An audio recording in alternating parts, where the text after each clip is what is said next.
You're listening to the Pace Radio Network here at paceradio.net. The opinions of the individuals during this broadcast are their own and may not be the opinions of their group or other organizations they may be involved with. All medical advice during our broadcast is not a medical opinion and should be checked with your medical physician.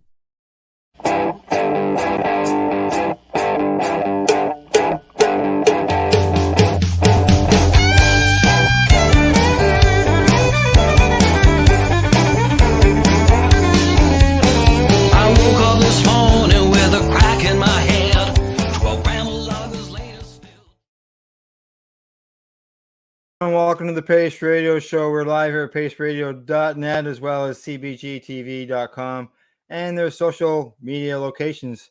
Tamara's running a bit late, and looks like we're running a bit late, or we've had some issues, but we are up and running again. Tamara will be along, as I said, shortly. She's at work, and being that she needs to drive home, hopefully she's driving home safely and will be able to join us shortly. I'd like to say happy 420 to everybody, with tomorrow being 420. And I would like to also say happy anniversary to my wife, Gail, as tomorrow is our 38th wedding anniversary. And it wasn't something that was planned. It just happened that way. What can I say? What can I say? I've mentioned it in the past, and just worked out. We didn't know anything about it. There was no connection. You know, my mom used to dress me in green. There must be a reason why mom dressed me in green. 420, wedding anniversary, so on and so forth. With 420 tomorrow, there are different events going on. I know there's some in Toronto, but I don't know. I'm sure there'll be some people gathering at Queen's Park, but I haven't seen any big posters like I have seen out in Vancouver, where there's a couple events going on, including the world's largest joint is going to be smoked there. 65 pounds. That's right, people. 65-pound joint. That's going to be, I don't know how they're going to smoke it. It's going to be a huge, huge joint. And quick note, Mississauga has opted in. One of Canada's largest cities opted in on an 8-4 vote. That gives 1 million people access to legal recreational stores. Okay, I'm just zipping along here, and that is because we're of time-wise. So I'm just going to bring in our guest. I'd like to welcome to the broadcast. He works hard to improve the lives of many people through cannabis education, as well as helping them with getting access to their medical cannabis. Because, you know, so many people out there are still having problems accessing medical cannabis through a doctor. So we'd like to welcome Hans Vargas of Farmer Can Clinic to the Pace Radio Show. Welcome, Hans. How you doing? Hi, Al. Thank you for having me. We appreciate you coming on to the broadcast and joining us here tonight. You have a very, very long list of things that you have been involved with, as well as are involved with.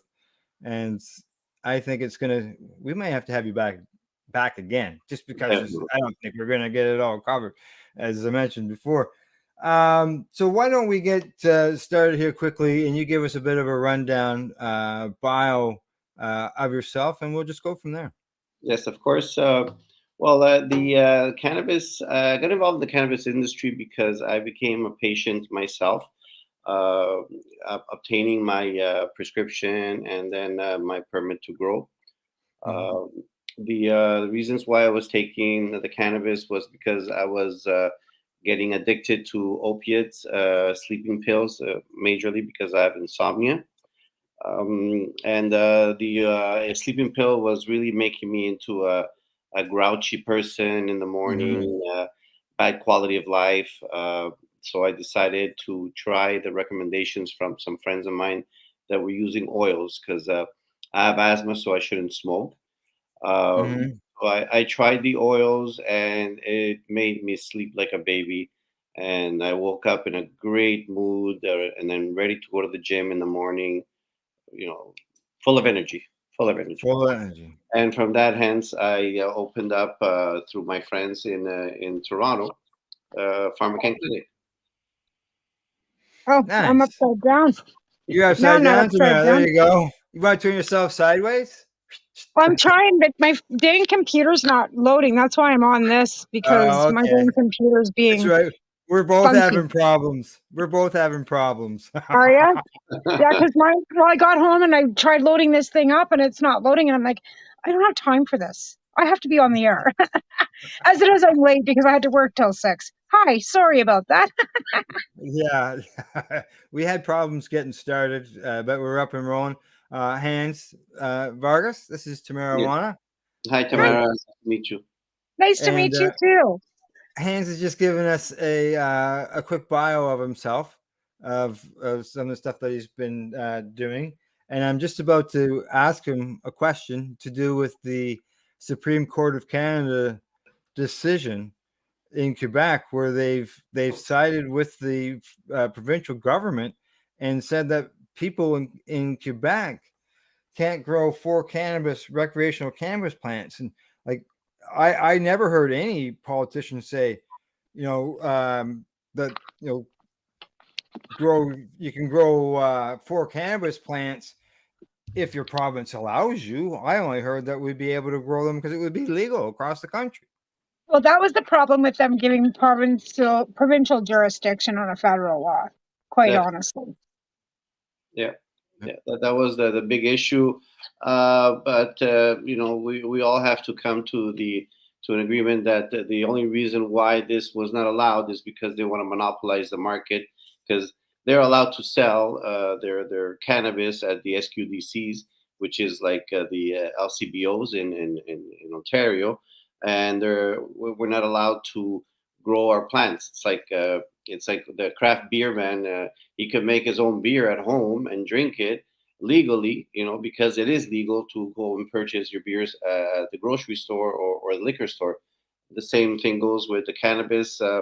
They don't allow you to grow, but at least we have the medical side that with a prescription, you're allowed to grow at home. So they still haven't taken that away from us yet. Well, that would be, I really don't think that they would have a hope taking the medical away, because of the fact that there have been many places and things and entities that have tried stopping patients and they failed. So yeah, I was going to say it's hard to control here in Quebec. Certain areas in the suburbs and the outskirts, the police, they still treat cannabis as an illegal plant, as a narcotic. They still harass people with permits to grow under federal law. There's been issues, and as a member of the Bloc Pot, which is the cannabis party, we've helped a few people to get their jobs back, because they were fired since they found them smoking cannabis in the cars for medical reasons, and they just fired them, and we spoke on their behalf and got their jobs back. And this is why we're there, to help the people that are being hunted by in Quebec. It's called the Minister of Health. So they attacked me. They attacked everybody. They take away the pleasure of the legalization of cannabis by coming to events and start ticketing people for smoking out in the park. It's ridiculous. Yeah. Ridiculous. Yeah, exactly. Yeah, Quebec is a different bucket of worms, right? Isn't there a lot to do with, like, you can't even have a cannabis leaf? You can't, like, a store can't sell a shirt with a cannabis leaf on. Correct. No, you're not allowed to have any paraphernalia with the flower on it. They're not allowed to blow glass in Quebec unless it's actually for tobacco. Like Loretta is another activist friend of mine, or ours, that we used to have Canada Quebec Connection, which is another show on the network here, because she lives in Montreal. And some of the atrocities that we hear on a daily basis that happen in Quebec because of cannabis is outrageous. But to be fair, like, Quebec has always thought that they were a separate country from Canada anyways. And even now they still, like, even with, certain other laws, they're different than our laws in other provinces, right?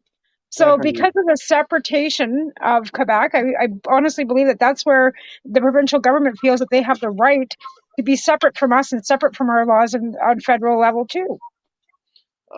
Listen, if we're gonna go back in history with this kind of conversations, because the government here in Quebec, they they do things their own way in order to have us say that they're different from the rest of Canada. That's one of their top reasons. The language barrier also another reason. The taxes are different. Everything is mentioned different. Insurance, everything. Like I notice a lot of things you can participate in as long as you don't reside in Quebec, and it's like, but Quebec's part of Canada. Like, why is it separate for Quebec? Even rolling papers, we're not allowed to fabricate rolling papers in Quebec. We have to go to Ontario and buy them and bring them here. What? You can't even buy papers and what? I couldn't. But you can brew your own beer. Or you can brew your own. Yeah, but that's it. And make your own wine and do all that kind of stuff. But God help you if you grow a plant. Correct. Or even want papers. Or bongs. So what is the tobacco laws like in Quebec then? Like, are the tobacco laws as strict? Because like you have to wonder, because in other provinces, like in British Columbia where I am, everything's kind of under the gaming, liquor, tobacco kind of same type of entity, right? So is it different tobacco laws too, separate from alcohol in Quebec? Or actually, tobacco, cannabis, and alcohol are run in the same regime. It's which is ridiculous to put cannabis with tobacco. It has no relation whatsoever, except that you inhale by your mouth, But it's been regulated that way. One, we think, is because it was done so suddenly and quickly, so they had no time to create a new entity, so they just shoved it in with the alcohol and the tobacco, and even the sense of opening up the SQDC, they were thinking of opening up next to the SAQ, which will be the LCBO. So they were going to sell cannabis on one side and alcohol on the other side, until they started saying it's ridiculous, So they separated, but it's under the same entity at the end of the day. Yeah. You know what else is odd too with your different than what we're used to in Ontario is your edibles. Where you got like 4 legal edibles and they're figs and cauliflower or something like that. Like, yeah. Yeah. Cauliflower. How do you infuse cauliflower? I mean, you could have infused butter or infused olive oil on it, but how do you infuse cauliflower with a CBD or a THC? I have no idea. It must be I guess something. you can grow THC cauliflower now. That would be something we need to figure out. Oh, yes. But no, it is very complicated. Even when the cannabis legalized, all the parks, they started getting signs that you couldn't smoke cigarettes or vapes or cannabis. Yeah. So it's like, and beforehand, there was no signs whatsoever. You could, when it was illegal, you could go walk across the park, smoke a joint at night, and enjoy yourself with nobody coming after you. And now, people, they bring their kids to the park, and there is people that they bring their kids to the park, throw them inside the amusement area, and they have their cigarettes while they're waiting for them to finish, but they're not even allowed to do that now. So it has created a lot of complications of the legalization. Well, to be fair, I guess what's started banning and making it so the smoking was, even our lounges, was the no smoking inside. No vaping indoors, right? So even with the 6 feet away from the front door and all that stuff. So I think the barrier too has started with the non-smoking of anything, right? So you even have a vape lounge. You can't have a vape lounge because then you're smoking indoors, and it doesn't matter whether it's vape. And I think that has to do with our smoking laws more than exactly. Yeah, they have cigar lounges. The cigar lounges, they said it's godfathered in that they allow to have cigar lounges. You could have your cigar and your alcohol in a place that has the special ventilation. And we did the same thing in was it about 3 years ago, just before the COVID. We had opened a lounge that had a specific area for smoking with ventilation. I had talked to the authorities and explained to them what I was doing.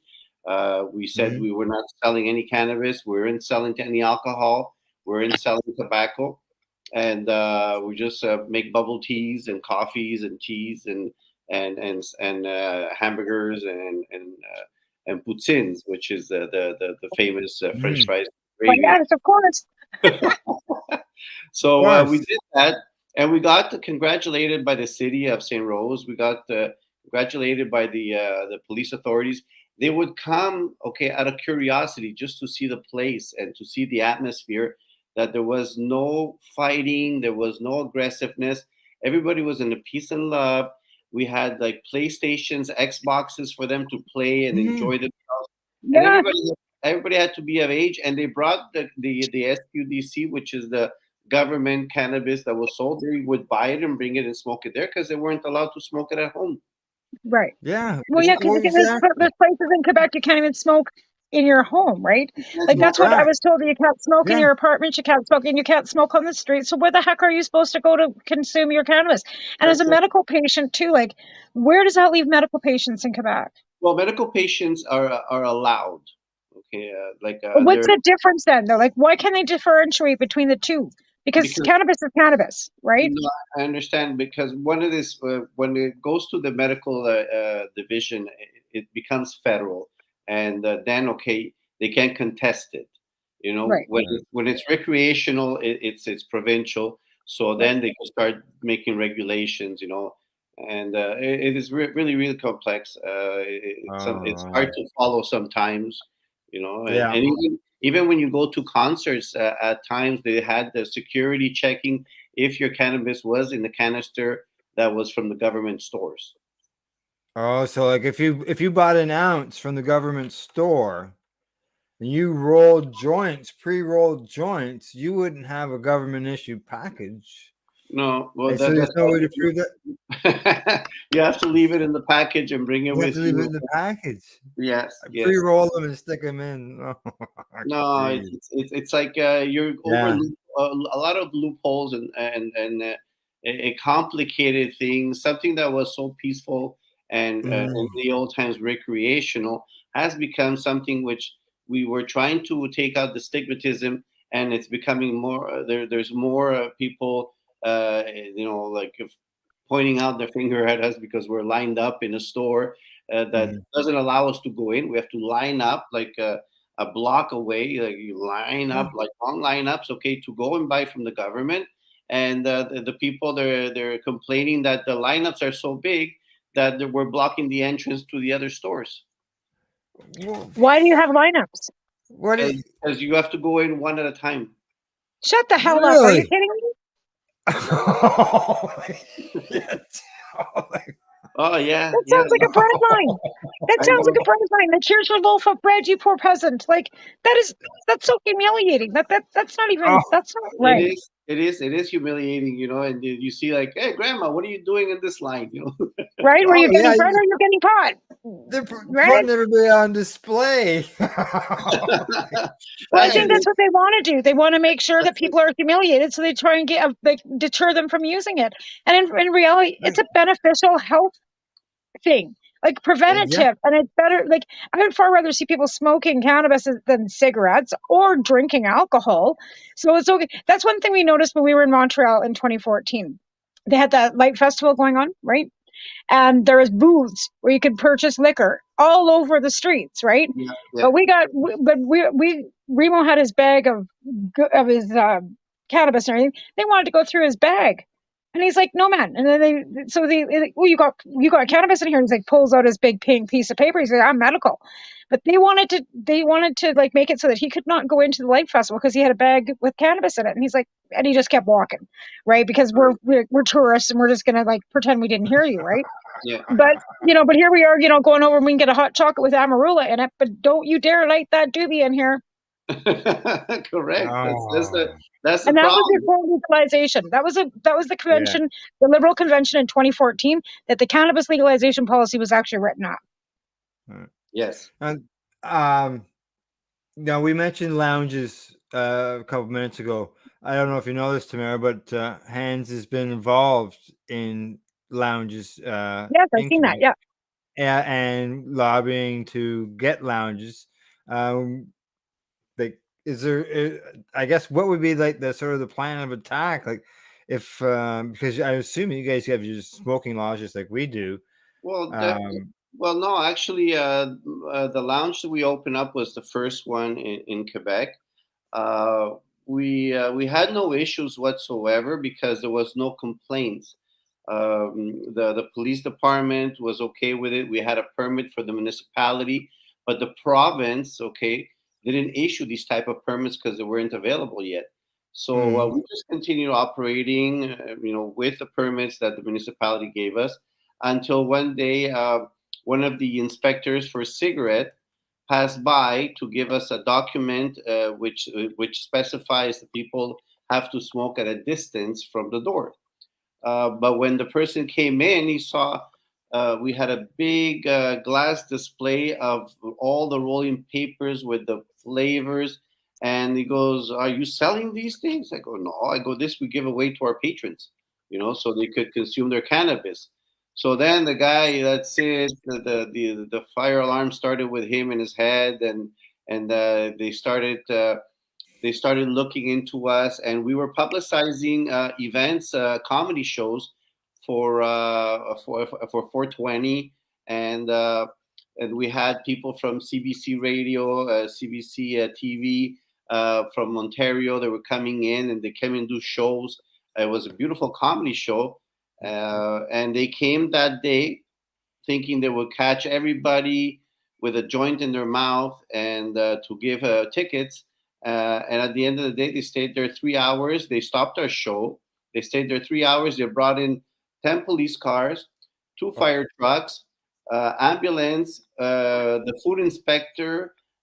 We had the federal government CRA. We had the provincial CRA. So they wanted to attack us in every direction because they didn't know what the hell they were doing. And this at the was end, for a lounge. for a lounge. And at the end, they were looking in every rat hole and everything, and they found a bag with a half a pound approximately. And they said, "Whose is this?" I go, "It's mine." And then my wife said, "No, it's mine." And then my partner said, "No, it's mine," because we all had permits to grow. So they go, Yeah. Why are you saying that?" I go, "Because I have a permit to grow." I go, "That's mine, and that's my partner's, and that's my wife's, and everybody here has a permit to grow." So he goes, "Can you show it to me?" As soon as I showed it to them, they left. Oh, They left, wow. but they disrupted the party. Oh, well, yeah. Yeah. Well, look what it costs taxpayers just to bring in all that armor. Holy That's smokes! it. And I think that's the bottom line. Like, do they not realize how much money this is costing the provincial government to enforce this? And that's the same with Like it's BC with just, the community safety whatever. They go into the VCBC, they take all their medicine, they spend 5 hours there. yeah. They got 5 cops and 10 of these. How much money? That just cost $50,000 that you spent 2 hours taking away a bunch of medicine from people. Yeah. I saw that in the news. They were the medicine that was And given I think to. taxpayers really should be made aware of the fact that the government's wasting their money on enforcement for something that's legal. Definitely. But Well, unfortunately, like anything, even alcohol, when the prohibition was on, it took time before yeah. it was accepted, and then some, and then until after that, of course they attacked the ads, no sponsorships Mhm. for cigarettes and for tobacco, and all everything is all about the children. So, Yeah. But you know Yeah, what? yeah, Cannabis yeah. saves children. And that's what they need to understand too, that there are children that actually need cannabis for medical purposes. And we've got definitely. several children out there that are struggling to get access because they're stupid. Mm-hmm. Yeah, definitely. And as my clinic, we have documents for consenting of the parents of the guardians for them to have an interview with our doctors in order to get the prescriptions, and we do follow ups with them. Yeah. At the same time, I was a little astonished that there's no education whatsoever for cannabis. So I wrote a book for children, cannabis, Right. called Let's "Mom and let's talk.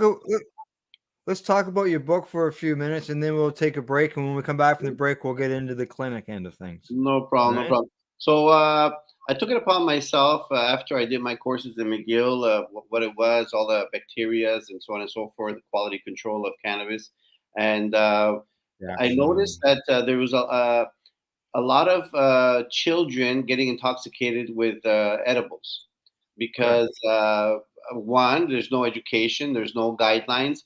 Mhm. You know, you like the alcohol. We had to tell our parents to lock up the alcohol from the children because we used to get wasted. I remember I used to find my parents' alcohol and get wasted with that. You know, that's how we all Yeah. started.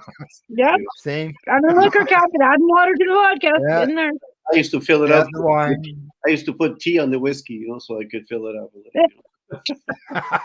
You know? So at the end of the day, I started seeing like news from small newspapers across Canada about children getting intoxicated with edibles.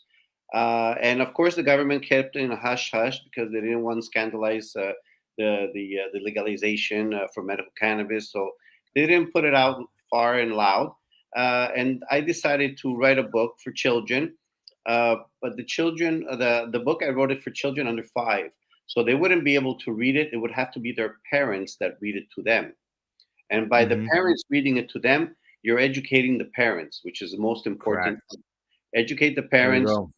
to put your stuff away, lock it up, okay, because it looks attractive. Like I left a muffin once because I need my muffins to fall asleep. So I left a muffin out on the table, and my mother, she ate it by mistake because Uh-oh. it tastes so good. It's the nutty butter that you add. So the next day she tells me about her adventure about like reaching for the remote control. Oh, so far, you know. How did you feel, Mom? How did you feel? But this happens, you know, and Yeah, it does. so So you're yep, go ahead. You I wrote the wrote book. that book. I booked the book called Mummy's Gummies, and I wrote it. It sold out all over Europe. They bought it in Australia. They bought it in England. All over Europe, it was sold out. It was on Amazon, Barnes and Nobles. Mhm. So I did the second copy also was sold out, and then I wrote it in French. Okay. I wrote it in French And for Quebec, and Look at that.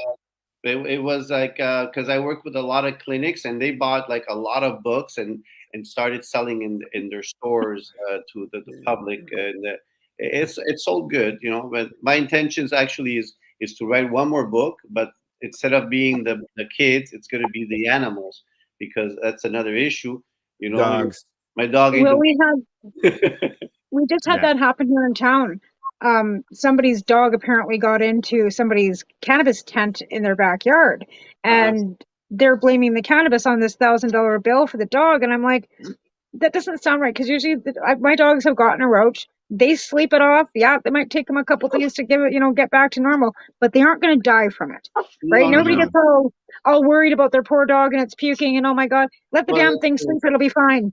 yeah. But like myself, I had a situation with my dog. He found the roaches and he ate the roaches, and then he was like all wobbly. So I was scared. I brought him to the vet.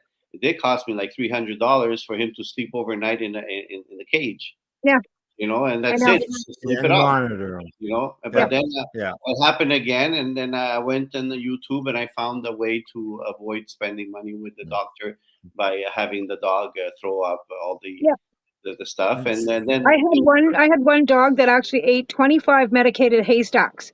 If he didn't, and he didn't die. The sucker Indy did not die. He ate it. He puked, and I was worried more about the chocolate than it hurting him than the cannabis. yeah, Oh no, he was fine. He slept for 3 days, but he was fine. yeah, It was fun. And the Yeah, chocolate didn't even.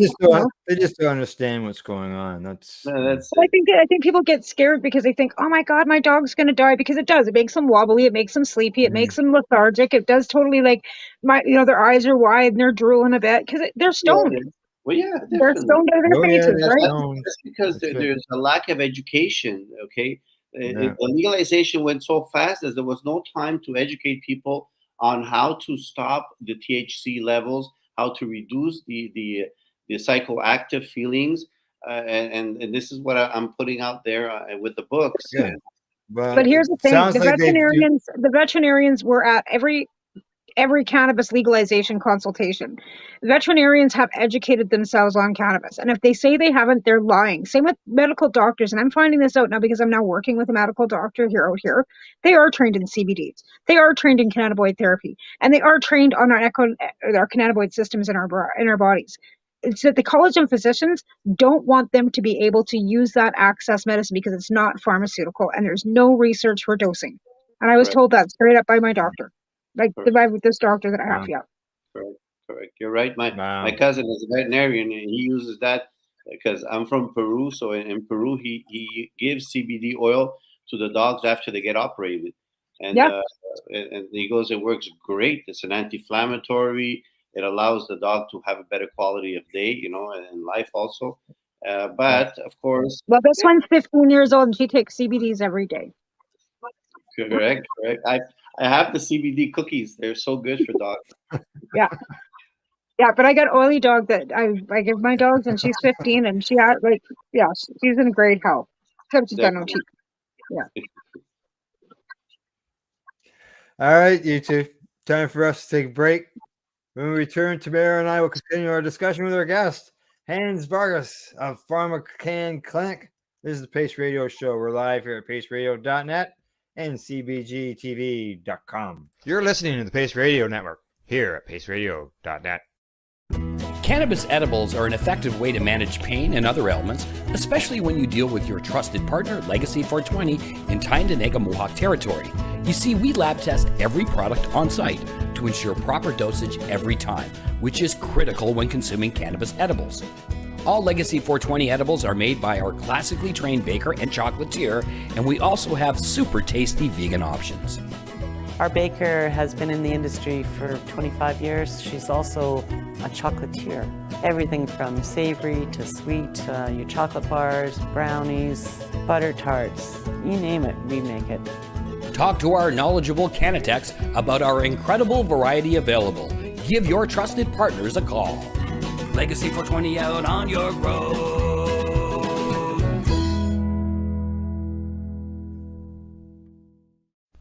In February of 2022, the Victoria Cannabis Buyers Club and Ted Smith were fined $6.5 million. This for helping 8,500 patients with access to medical cannabis. In our interview with Ted, he spoke to us about how people can donate to help in an upcoming court challenge. And here is part of that interview. From what I've seen lately, I believe that you've got something that you're trying to do as far as fundraising to deal with this next court challenge. For now, people can write checks directly to Jack Lloyd Law Corporation or send e-transfers to save the VCBC at gmail.com. I guess those are the two easiest ways for people to help right now. PACE Radio is the People Advocating Cannabis Education Radio Network.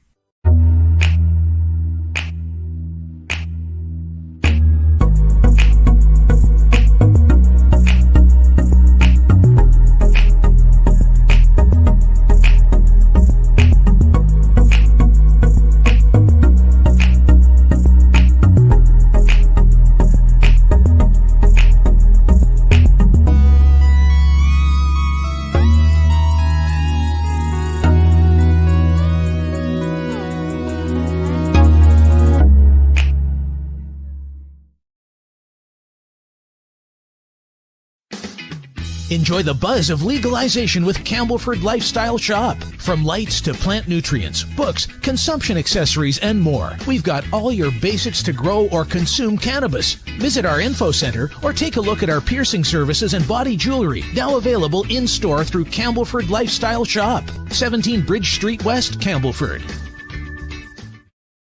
We are people advocating cannabis education here at paceradio.net. Welcome back to the Pace Radio Show. We are live, and Tamara and I are joined by our guest, Hans Vargas of PharmaCann Clinic. Oh, I got all that out with one breath. That's a mouthful. That's a mouthful. It's a mouthful too, but anything with Quebec, you have that.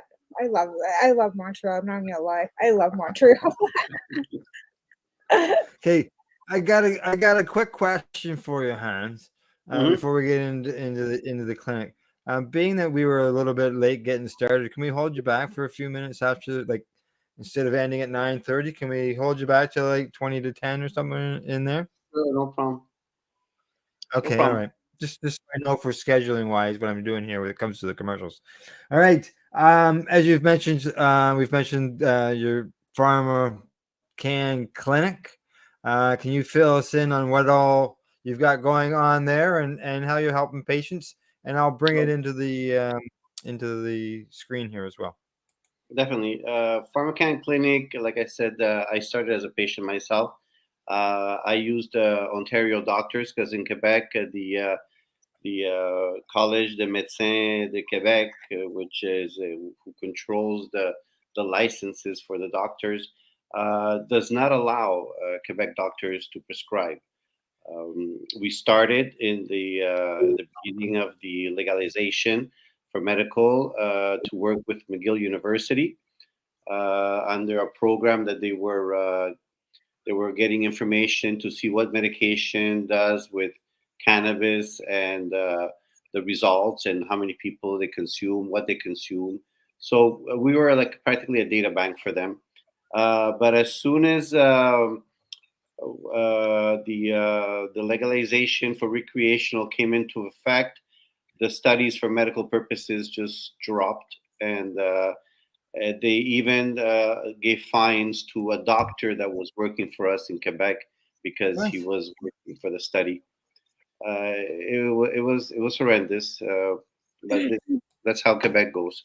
So at this moment, there is nobody that's allowed in Quebec to give prescriptions for cannabis unless you are under, let's say, a motorcycle accident, a car accident, a near-death experience, cancer, any illnesses that are fatal. That's the only way you could get cannabis, and you could also be denied. There's a clinic that takes care of these kind of prescriptions, and they kind of gloat on how many people they deny the access to cannabis. What? Jesus Christ! Yeah. What? Yeah. What? That's torture. That's against human. That's against anybody's human right to have Well, access to definitely. something that makes quality of life better. And that's it. Bottom line. Like whether like I had a doctor once that signed my paperwork because he believed in quality of life. He didn't believe for 1 minute it was helping my colitis in any way, shape, or form. And he told me that. And he says, but if Mhm. it makes you feel better and that's what you need to make yourself feel better, give me the papers. But definitely, definitely. I had people that work. There were nurses that worked at hospitals, and they had sleeping disorders. They had muscle pains because of accidents and so on and so forth. And when I gave them the prescription, they both cried in front of me because they were suffering so much with the medication that was given to them by the doctors, and for painkillers and sleeping pills and.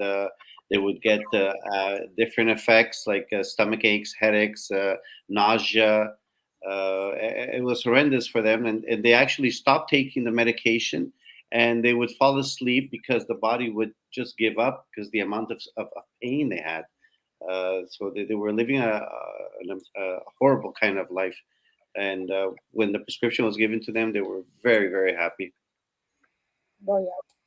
Very I happy. mean, Oh and that's why I yeah. don't so many people. There are so many of us that have spoken in the media. We speak to the government. We've spoken to our MPs. We've been in front of Trudeau. We've done all these things, and they still don't want to hear us.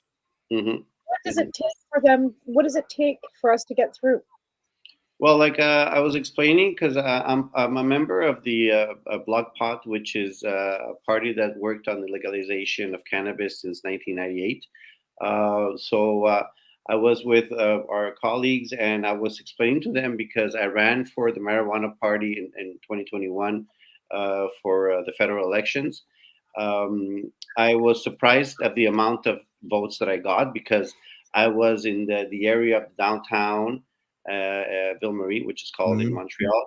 And I went to see the students at McGill University, and they were, of course, all pro cannabis. So I got a lot of votes from them. But the problem was when I started meeting with people, elderly and people that still, believe that cannabis is evil.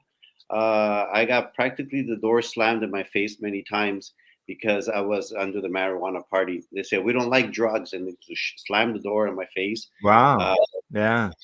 yeah, so I told my colleagues at the party that we have 4 years before the election, and the best way to change our image in the eyes of the public that still have stigmatism against us is to be part of the population, do some fundraising for different kind of things besides the cannabis, Hmm. because we are advocating for cannabis, but we should also participate in relief situations. Like right now, the rivers are coming out, so we should ask them if they need our help to fill up sandbags and help out with people that are in problems and issues.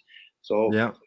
that's one of the most important things I think is to change our image, because yes, we're called the Bloc Pot, so it does seem a little bit too like shocking to some people, but we have to show them that we're not just in the cannabis industry helping people, citizens, for to avoid being under stigmatism, but the corporate groups also, because the companies are also overtaxed. They're not helped to survive. They're frowned about. They're not doing well, and the government just likes to take the taxes from them, where they're supposed to not tax any medication, but they're taxing it anyways. So No. it's like regular medication isn't taxed, but No. cannabis is taxed. Cannabis is. So when it comes to PharmaCann, the clinic there, um, like a lot of people, and I noticed. I should say you've got, is it in more than one location? I noticed on the website it said Hawkesbury, Yes, but it also before had other locations as well. correct. Before the COVID, we had 16 locations. We had 16. 16. We had in Hawkesbury. Well, Hawkesbury is still there, but now because of the COVID, we ended up going online for all our Okay. prescriptions. We do Zoom interviews. Everything is emailed. Nobody wanted to see nobody, breathe on nobody, during the COVID. So we, in a way, it was good for us because then we don't have to spend so much money on rent. But it has helped us to expand. We are Mhm. still strong. We have over 4,500 patients that they keep on coming back and renewing, and we have a lot of sister clinics that work under us. So we're like around 6 clinics from different groups, and they're using our doctors from Ontario to get their prescriptions. That's good because like, wow, okay, that was your phone. I was wondering where's that coming from. Sorry about that.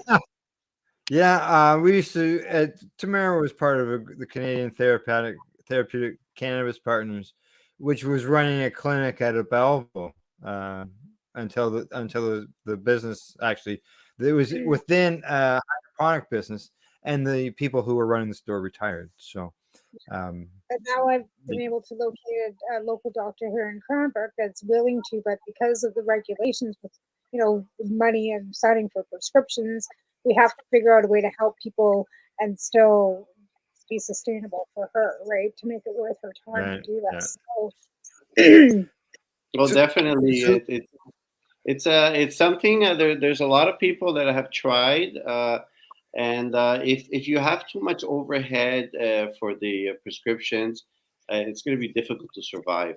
That's oh, why yeah, going online. yeah, we weren't looking for any more than $10 a gram. That's just to cover the 5 or 10 minutes. Like she's not looking to make a bunch of money. Like she wants to help people, but she ultimately there's a requisition fee and the mailing and all the stuff. So there are fees that have to be incurred, right? Correct. So but again, I'm having to find out how we get to do that. So if we can do it, if we can't, then Well, I'll send you an email and give you a brief explanation how to do it, because there is a way to make it happen, and I have the doctors that are very sympathetic to the cause and don't charge a lot. Good. Okay. Good. That's the Good. important Good. part. Good. Yeah, because Awesome. like there's I'm sure there's a process that the patients have to go through applying Intake. supplying documentation of their medical conditions. Yeah, but it's nothing. It takes like not even a half an hour of talking to the patient. And if it's people that come and get renewed, all they need to tell us, okay, if they feel that they need more or they need less, so we modify their prescriptions. Afterwards, what they do, if they want to grow, they just register with the ACMPR under Health Canada, and they get their permits to grow at home or in another location, because where they live, sometimes they're not allowed to grow because it doesn't belong to them, the apartment, let's say. So they grow at a friend's house or in a basement, so on and so forth. But there's always Yeah, it's good to hear that you help patients to sign up to grow as well, because I know at one point there was clinics that were that weren't so let's say wanting to do that. They seem to be more wanting to direct them to the licensed producers instead of Yeah, you the get patients license for grow. nothing. If you go online, there's apps online. You can get a license for nothing, right? It doesn't cost anything to go to Namaste or Canada or 420 or any of those places. They don't charge you as long as you go through an LP. But if you want to grow your own, it costs money. correct. Yeah. That's it. So like we have a very, very low cost on what it is. It's the same price at the end of the day. Of course, there's some people that do abuse, and they end up wanting to grow 438 plants, and I don't know how they could smoke that much, but we just justify it by saying that they juice a lot. Right? So Yeah. The thing she wants, the doctor that I've got here locally would not want to sign any more than 20 grams a day, which I think would be, quite effective. I don't know. Like that was where her head's at. She said, I would sign for 20 grams a day, no more than that. She doesn't want to learn. Well, no, there's some doctors. It's because they have fear that the order of doctors, they send them a letter and they tell them that they're doing too many prescriptions, or they have some complaints, or something happened. But this is why in Ontario we have like 4 or 5 doctors that are available. So we balance out everything. We started since 2013. To put all this together, and it's been working like clockwork now. I have repeat customers. Like I said, I have my own customers, I have my own patients, and I have other clinics that send me their patients also, because they have trouble with doctors also. Yeah. Oh yeah. I remember, especially back in the MAR days, trying to get doctors. Boy, oh boy, back 10 years ago, that was tough then too. Never mind doing it now.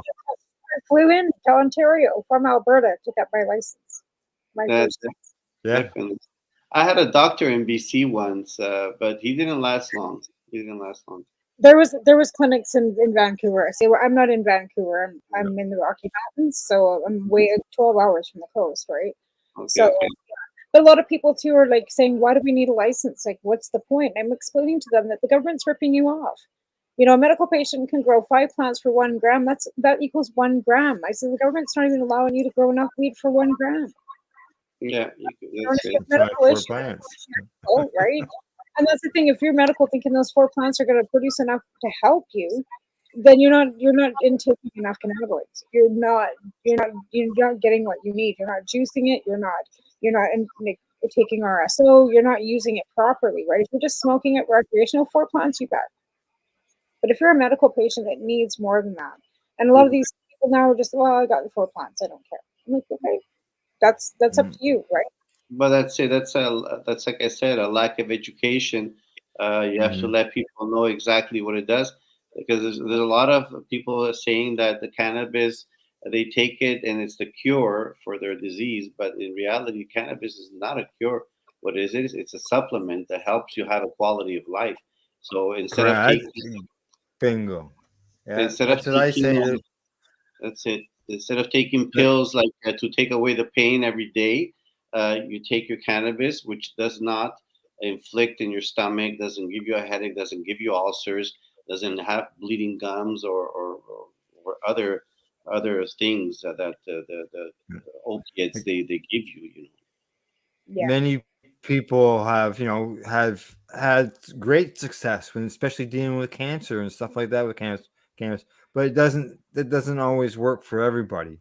No, but And that's if you it, 'cause can, you have to know which one you're using because different yeah. cancers, different strains, and like Oh, I yeah. said, it's not gonna take away your cancer, but it's gonna stop it from spreading, and it's gonna give you a better quality of life. Like the patient that we had, he was given 4 months to live, and afterwards he started to make his own oils, extracts, and he found the right plant, which was ACDC for him, and that plant allowed him to live 7 years longer instead of Wow. 10 years. Right? And I mean, every minute counts. And that's the thing. If you're getting quality of life, if it's making you feel better, who is to say that it's right or wrong? Like, medical doctor or not, like, how is that doctor going to sit in front of you and say, well, I don't believe you? Like, how can you not believe a person that's sitting in front of you saying, this plant makes me feel better? Mm-hmm. Correct. Yeah, there's so many that College are out there physicians, that. the college and physicians have been a big problem right from the get-go too. Same with the doctors association, the nurses associations. Some of them are really not on board. Some of those are the entities that are lobbying against us. Correct. Honestly, right? And I Wow. don't think that most of no, I'm not kidding you, Al. They do not want us to have medical. It's a Mhm. lot. Well, It's a look lot. at Quebec. In Quebec, they No, only allow 4 edibles. well, no, but I'm talking in Canada. Period. We have Yeah, yeah. we have lobbyists in Ottawa right now as we speak, lobbying against us having medical. Why do you think all these medical consultations Oh, are coming yeah, out? yeah. Oh, Because I wouldn't. they don't want us having the medical. Question 5.2 of the Cannabis Act review: is a medical program necessary Now or we've got can all these consultations yeah, coming up, right? Correct. yeah. Did you get involved in that review there, Hans? The last one. Yeah. Well, actually, I was in Panama. They invited me to come down for the medical legalization in Panama in September Nice. last year. So I was invited for 3 different things. Which one was for the cannabis, medical cannabis. The second one was for medication, traditional medication that they're price gouging in Panama, and the third one was because I build containers that are self-sufficient to grow vegetables. So Oh. because of climate change, I got a lot of rabbits in the hat. Trust me. I was gonna say that. Holy smokes! What don't you do? You have to these days, like No, especially definitely. in the cannabis industry, because since legalization, lots of us have had to retire and we are working in garden centers, But so I get it. No, definitely. So I went down there, and they gave me the rights to import, distribute, grow, and transform. So there's only 10 allowed, and I'm one of them. But they still haven't met their rules and regulation yet. So I told them, I go, look, this is going to take you a while because of the experience we had in Canada already. Mhm. And just when I went down there in October, that's when they were doing the modification of the laws in Ottawa, which you were just talking about. And I told him, I go, it's complicated because if you're gonna legally give somebody the right to grow for commercial purposes, you're gonna do a verification of where the funds are coming from, who they are, a pedigree of the person, a KYC. So I told him, take your time. When you reach there, I'm here, and I have a lot of like corporate investors that want to come in, and they're asking me to allow them to come into Panama. And I said no problem. As soon as it's legalized, really, because right now they legalize it, but they haven't put out the regulations yet. Okay. All right. So basically, they said it's legalized, but sort of like Canada. where they said they're going to legalize it, but it's going to take a year and a half or 2 years before it gets started because we have to write up the regulations and get everything all implemented. Correct. And then they went fast tracking here, anyways. That there was a lot of mistakes that were committed, and this is why in Canada the industry, it went so fast and so big, and then it just, it just dropped like a pancake. It's like it's horrendous. Yeah. And now the big players, okay, they're going abroad to other countries and use the same technique. And now we have the micro LPs left over here, which at the end of the day, it's better quality than the big LPs. It's like you'd rather be left with the micros. Correct. The micros they have more attention to the plants because it's smaller amounts instead of having a football field and trying to irrigate everything the same way. It just doesn't feel loved. It's there's it's not enough. There's not enough attention given to the plant, right? Correct. There's not enough, and they don't want to hire. They can't hire. It's not lucrative enough to be able to have the staffing that they need to actually get the quality. At the end of the day, the staff they said that I hear all these people say that they're master growers and all that, and in reality, you know what? You all started in the basement of your mom's house, growing the cannabis, and now you're a master grower. Or the attic. That's it. And that the big companies, the big corporations, which I'm not going to mention names, okay, they would hire these people as expert growers, okay, and invest millions and millions of dollars for them to try their basement techniques, and it just didn't work. It doesn't work. No, it doesn't work. No. There's so many different things at play, when it comes to bugs, the room size. Oh yeah. The lighting, and where the lights were situated and how many light spectrums you've got, it's not the same. No. And to begin with, the first and most important is where the strain comes from. The strain is important. And where they got the seeds, all this stuff, the basics. And I've seen a lot of places, and I got impressed because I love to see things grow. Like now the vegetables, I get impressed with lettuce growing. I go, ooh, to me it's fabulous. But, yeah. But when you see cannabis growing and you see the trichons and all that, all the little particles all over the place, it's beautiful. It's beautiful. It's very colorful too. Trust me. Yeah, exactly. All right, you two. It's time for us to take another break. All right. And when we come back,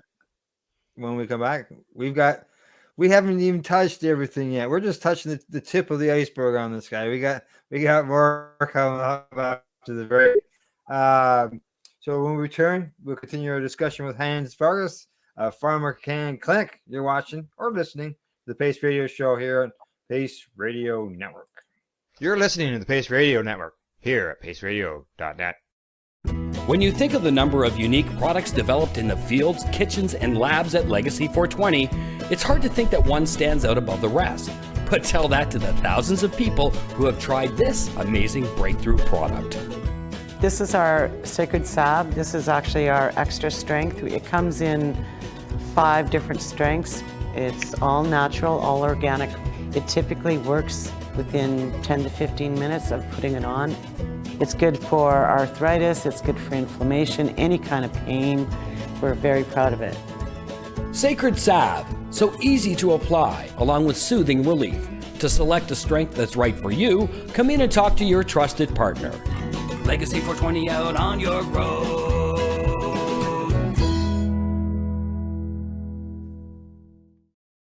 Did you know that the Pace Radio Network isn't just a radio network? That's right, because most, but not all of our programming is now done via video and is then podcasted at paceradio.net. So if you want to watch our programming, you'll find us on the Pace Radio Network's Facebook page, plus the show's own page, and you'll find us live on the network's YouTube channel. And don't forget, you can find it all, video and audio, at paceradio.net. Pace Radio Network, by patients, for patients, and for those who want to know. Enjoy the buzz of legalization with Campbellford Lifestyle Shop. From lights to plant nutrients, books, consumption accessories, and more, we've got all your basics to grow or consume cannabis. Visit our info center or take a look at our piercing services and body jewelry, now available in-store through Campbellford Lifestyle Shop, 17 Bridge Street West, Campbellford.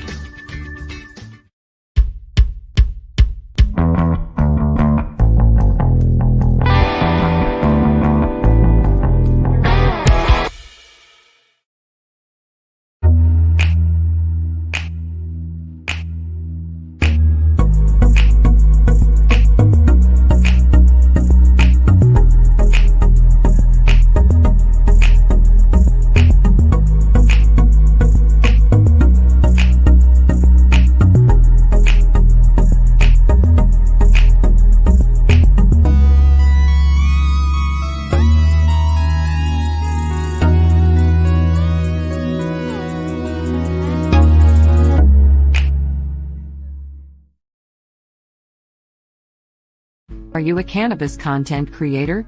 Are you looking for a place to have your content seen? If you answer yes to both questions, then you need to check out cbgtv.com. Let's share PACE everywhere. That way it can help create peace. People everywhere advocating cannabis education. You're listening to the PACE Radio Network here at paceradio.net. Hey, welcome back. And tonight on our program, our guest is Hans Vargas of PharmaCann Clinic. Before the break, we were talking all about the clinic. Previous segment, we're talking about Quebec and what's going on there. And so not only, Hans, if you're involved in the PharmaCann Clinic, you're involved with Bloc Pot, you're writing a book, you've already written a book. Yes. And that's not it. You got your hands involved in a laboratory as well. Correct. A licensed laboratory. And what is it called? Solaris. Solaris Laboratory. So can you fill us in about Solaris? Well, yes, Solaris Laboratory was, we started building it just 1 year before the COVID in Hawkesbury, Ontario. We got our permits for extraction. We got our permits for dispensary online. We got our permits for analytic studies. We even have our permit for mushrooms, medicinal mushrooms. Correct. Yeah, psilocybin. We have all the permits. Of course, the COVID hit us, and since I'm from Quebec and the company is in Ontario, there was complications with employees to come from Quebec to Ontario. I had to practically smuggle them in in the time when they had the OPP at the fronts and not allowing Quebecers to come into Ontario. Good thing I had my clinic in Ontario in Hawkesbury, so they allowed me to come with, I would say that the person was one of my employees and we were going together to the clinic. Mm-hmm. But Solaris, had all the permits, and actually Solaris right now is the clinic that Panama wants us to build over there too, for cannabis and traditional medicine, because we have all our permits in line. Nice. That's amazing. That's super amazing. So what exactly do you test? Like, are you testing for cannabis? Good. Like, doing research? Like, what exactly is correct? Yeah, we do analytic study. We have a lot of DIN numbers and MPNs for creams, for anti-inflammatories. We have products that are still not on the market yet. We are also in the stock market, IPO, so we're starting. Unfortunately, one of our associates passed away, so that put us back a couple of months, about 6 months back, for procedures and so on and so forth. But we're back on top. We're moving forward. It wasn't easy with COVID, and it's passing away, and we're doing what we can. It's not easy, especially when you're working something that is under big scrutiny. They're verifying everything. All our permits have to be in order. But we strategically placed it in Hawkesbury because Ontario it's an easier province to work with in comparison to Quebec. So I would have never imagine. I would have never built this in Quebec. You mentioned about the DIN numbers and NPNs. I know it was quite a while ago, but the government had mentioned about CHPs, which is cannabis health products. Do you know anything about anything along that line? What's going on there, or if that has just sort of faded away? Well, in a way, it has faded away. Okay, because it has to start as in research and development. We have to test it. Afterwards, even for a cream with like CBD cream, you have to give indications of how long it takes to penetrate the skin in order to actually become medical, or else it's just a simple cream at the end of the day. So we were all in these procedures. We have a lot of medications that we're bringing forward to the table, but we kind of faded a little bit away from the cannabis industry because the market really plummeted, and we decided to maintain ourselves in the traditional medicine and also in the psilocybin, which is the new trend. Correct. Yeah. So what are you doing along that line? Just so you know, we have a couple shows here on the network that talk about psilocybin and your patients and stuff like that. So it's beneficial, natural plant. It's fungus. It grows, and well, I got some growing on my counter, so it's easy to do, right? Not easy, but no, there is a lot we have to look into. There's different kind of mushrooms. I watch a documentary, gorgeous the documentary on Netflix. Something the fungi something. Yes. Fantastic fungi. Yeah, exactly. That's it. Amazing documentary. We're just at the tip right now of the medical division of this psilocybin mushroom. There's more to be studied, especially in Canada, where the Health Canada is very, very difficult to appease with your studies that you do. You have to practically 10 years before something as such is considered medical. We were supposed to open up in downtown Montreal. We're going to open up with the University of McGill a clinic for psilocybin. We had signed with the Order of Psychiatrists in Ontario for them to give the prescriptions to our patients. So we're pretty advanced, but like I said, because of my partner's disease, everything just fell back. All the studies were on hold, and people people thought that we were going to close the doors, but we kept afloat. We had some help. Investors came in that they see that we have something. We have a 16,000 square feet laboratory, so it's top of the line. Correct. I know that's actually going to fight for her ability to be able to have a section, whatever it is, to be able to consume psilocybin mushrooms, magic mushrooms. So that's a court case that's in the works right now that I know about too. So that might be helpful. That's the one before the Supreme Court, isn't it? That's one you're talking about, Tamara. The one, there's like 8 or 9 patients, and Theraspil is involved in that as well. Right. And then I had a guest on Monday night, Alison Murden, who's also got a court case that she's working on too, right? So we've got several other patients that have fought for many years for Section 56, as now she's got some of their section that they're working on getting her as well. So Yeah. Oh, yep. That's how No, new. that's good that you've got. No, of course, it's like everything when it's new, it takes time. You have to convince a lot of lobbyists, of course, that are going against us. I'm a lobbyist myself for the province of Quebec and the province of Ontario. Whenever I send out messages in Ontario, I get right away response from Doug Ford. Everybody responds really, really fast in Ontario. It's wonderful. In Quebec, I don't get a peep. Nobody Really? responds. Eh? Wow. So hopefully now with the Bloc Pot, we're gonna, like I said, we're gonna change our image. We're gonna do some funding, foundations and stuff like that. I'm gonna bring it to a different level.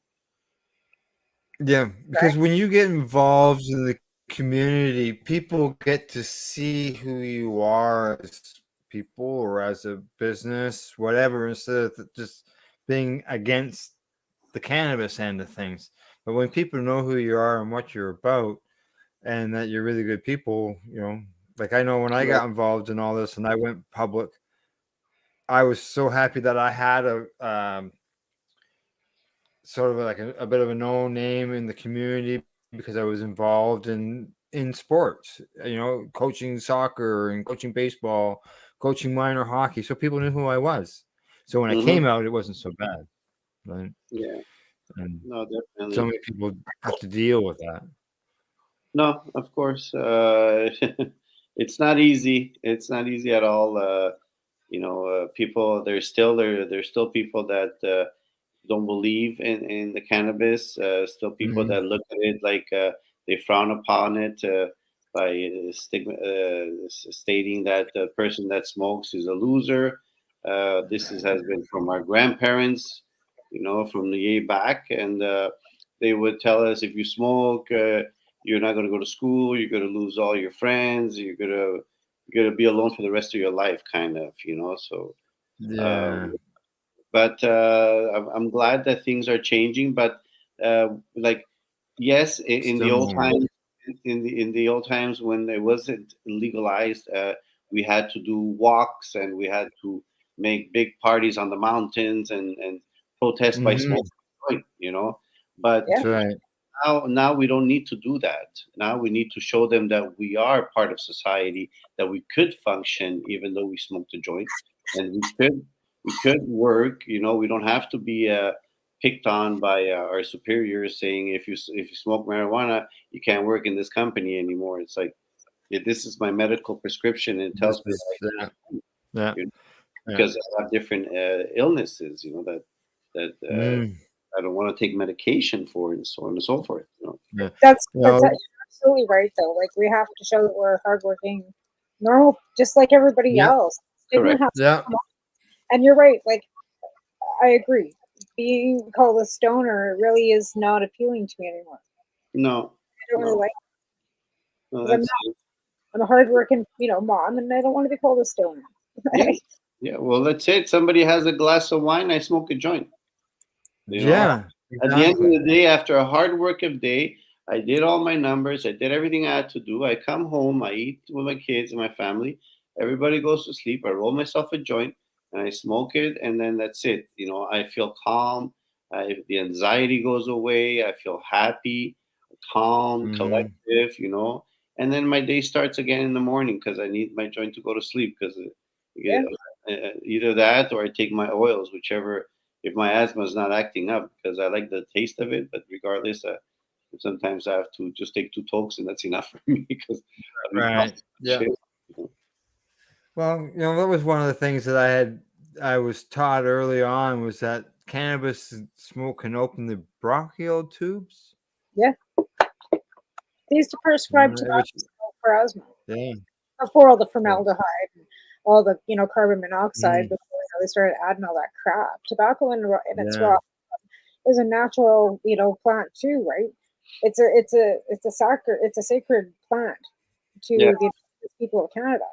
So tobacco is not really in its raw form is not it's harmless. No, definitely.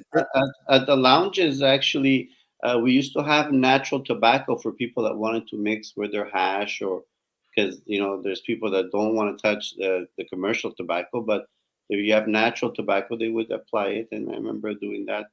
Yeah.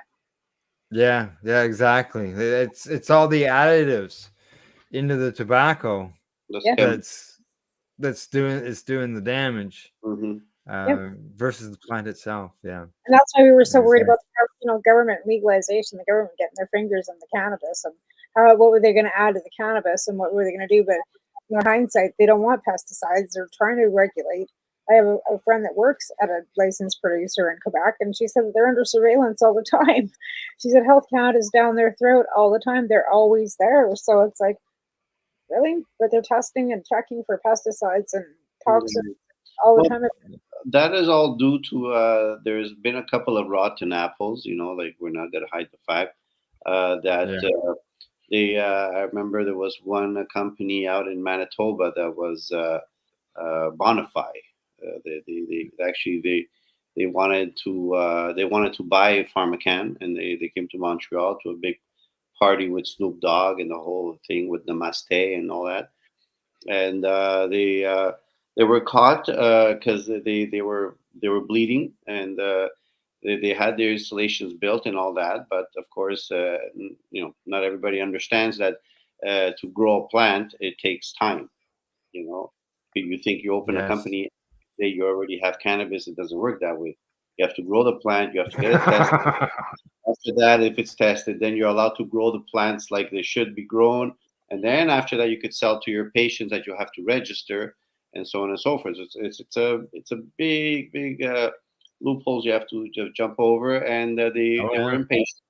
So Bonify got impatient, and they started buying cannabis in the black market. And unfortunately, what happened is that the way they bought it from, it wasn't well dried, and there was some fungus, and people got sick, and they were denounced and closed down. Wow. So I didn't. I don't think I didn't know that. Yeah, and there's a few other ones too that have happened to a few companies also did the same thing. I've been hearing through the grapevine. There's a couple of companies out in BC that are selling by the back door now because the market is hard. So they're just declaring losses and selling it by the back door. No, there's a lot of things that are going on, and unfortunately, that's how it is. You have to send the inspectors. They got to check all the things, where the money's coming, where does it go. It's only natural. Yeah, well, look at Can Trust. They had their issues, which then they got turned into another company, Fino or something. I can't remember. It's a different name, and they've just announced that they're closing. Yeah, well, Tilray bought Exo from Gatineau. Exo that was bought by Tilray. And Exo used to be hypothecary beforehand, and they were growing crap.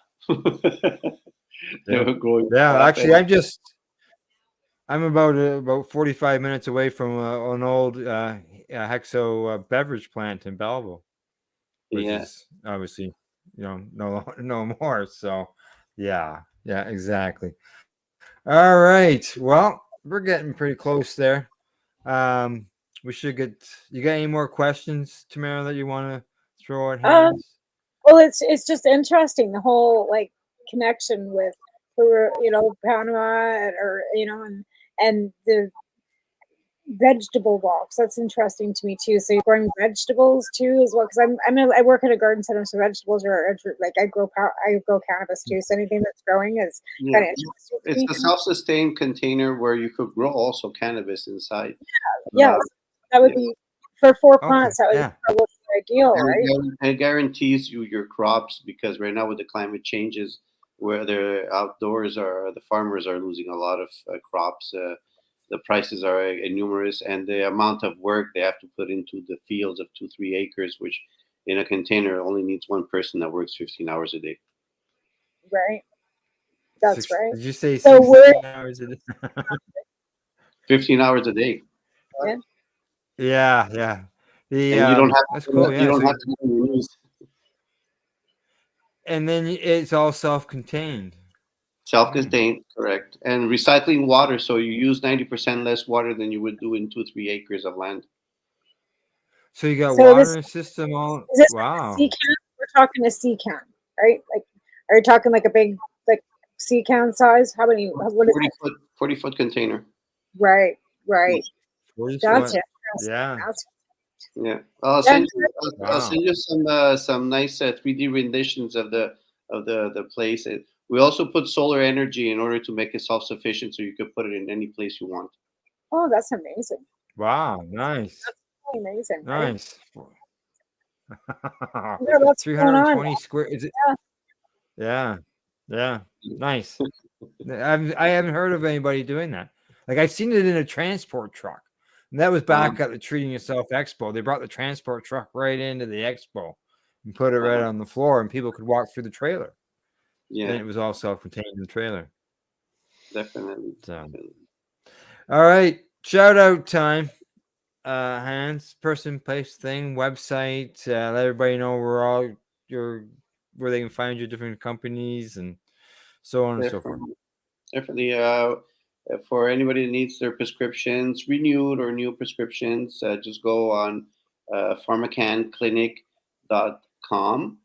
Pharmacan Clinic is all together with the two ends at the end, or you could just go on Google and check Pharmacan Clinic, and you'll see all the clinics locations that are still available. And also Solaris, like I said, is a laboratory that is in process of opening and doing. We have the permits for edibles to do edibles and do any medication that has CBD or THC in it. We were thinking about doing drinks, but I think we too much things on the undertaking, so we'll just do one thing at a time. Down the road, exactly. And you've got licensing for psilocybin. Psilocybin licensing, yes, but we haven't gone further into it because all these problems that happened. But we have the license at least. And Yes, exactly. Getting that license is a battle in itself, right? Yeah. Now, before I sign us off here, we have a comment from a viewer, Nancy Levac.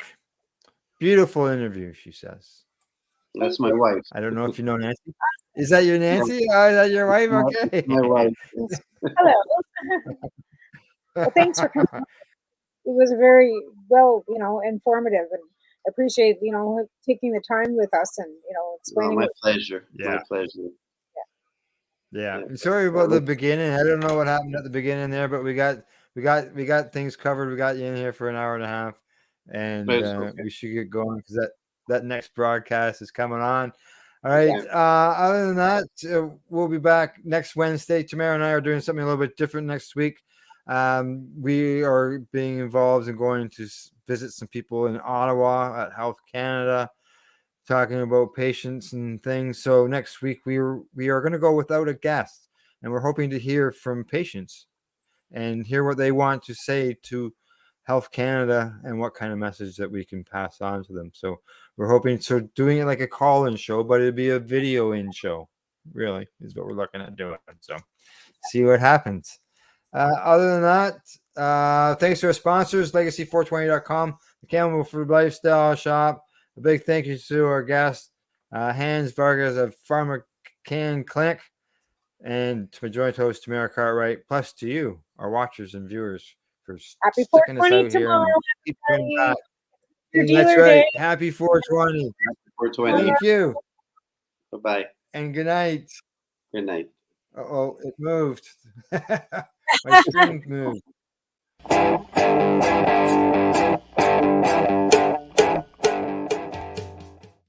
The opinions of the individuals during this broadcast are their own, and may not be the opinions of their group or other organizations they may be involved with.